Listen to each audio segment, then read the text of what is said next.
Hi all, welcome to football arena. ഇന്നത്തെ അർജന്റീനയുടെ മത്സരത്തിൽ രണ്ട് മനോഹരമായ ഫ്രീ കിക്ക് ഗോളുകളാണ് പിറന്നിട്ടുള്ളത്. ആദ്യ പകുതിയിൽ ലോ ചെൽസോയുടെ ഒരു ഗോൾ പിറന്നു. അതിൽ ഗോൾ കീപ്പർക്ക് ഒന്നും ചെയ്യാനില്ലായിരുന്നു. ലഭിച്ച അവസരം കൃത്യമായി കൊണ്ട് വലയിൽ എത്തിക്കാൻ ലോ ചെൽസോക്ക് സാധിച്ചു എന്നുള്ളതാണ്. രണ്ടാം പകുതിയിൽ പകരക്കാരനായി ഇറങ്ങിയ മെസ്സിയുടെ ബൂട്ടിൽ നിന്നും മറ്റൊരു മനോഹരമായ ഫ്രീ കിക്ക് ഗോൾ പിറന്നു. അതായത് ഗോൾ കീപ്പറുടെ കാഴ്ച മറച്ചുകൊണ്ടുള്ള ഒരു ഷോട്ടായിരുന്നു അത്. ആ ബോളിൻ്റെ വേഗത അതല്ലെങ്കിൽ അതിൻ്റെ ദിശ കാൽക്കുലേറ്റ് ചെയ്യാൻ ജോർദാൻ ഗോൾ കീപ്പർക്ക് സാധിച്ചില്ല. അതിവേഗത്തിൽ അത് ഗോളായി മാറുകയും ചെയ്തു. ഗോൾ കീപ്പർ നിസ്സഹായനായി നോക്കി നിൽക്കുന്ന ഒരു കാഴ്ചയാണ് നമുക്കവിടെ കാണാൻ കഴിഞ്ഞിട്ടുള്ളത്.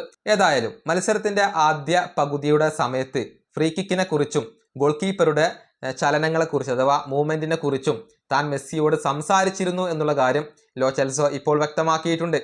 അദ്ദേഹം മത്സരശേഷം പറഞ്ഞത് ഇങ്ങനെയാണ്: ഫ്രീ കിക്കിനെ കുറിച്ചും ഗോൾ കീപ്പറുടെ ചലനങ്ങളെക്കുറിച്ചും അഥവാ മൂവ്മെൻറ്റിനെ കുറിച്ചും ഞങ്ങൾ ആദ്യ പകുതിയുടെ സമയത്ത് ഹാഫ് ടൈമിൽ മെസ്സിയുമായി കുറച്ച് സംസാരിച്ചിരുന്നു.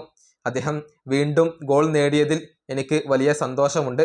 അദ്ദേഹം അതീവ സന്തുഷ്ടനും അതുപോലെ തന്നെ വേൾഡ് കപ്പിൽ നല്ല രൂപത്തിൽ ഫോക്കസ്ഡുമാണ്.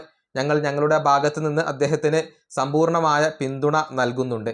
ഇതാണ് മത്സരശേഷം ലോ ചെൽസോ പറഞ്ഞിട്ടുള്ളത്. അതായത് ഗോൾ കീപ്പറുടെ പൊസിഷനിങ്ങിനെ കുറിച്ച് സംസാരിച്ചു. അതുകൊണ്ടാണ് രണ്ടാം പകുതിയിൽ മറ്റൊരു ഫ്രീ കിക്ക് ഗോൾ കൂടി പിറന്നത് എന്നാണ് ലോ ചെൽസോ ഇപ്പോൾ പറഞ്ഞിട്ടുള്ളത്. മത്സരത്തിൽ മികച്ച പ്രകടനമാണ് ലോ ചെൽസോ നടത്തിയിട്ടുള്ളത്. അതുകൊണ്ട് തന്നെയാണ് മാൻ ഓഫ് ദി മാച്ച് പുരസ്കാരം ഈ താരത്തിന് ഇപ്പോൾ ലഭിച്ചിട്ടുള്ളത്. ഈ വീഡിയോ അവസാനിപ്പിക്കുന്നു. അടുത്തൊരു വീഡിയോ കാണാം.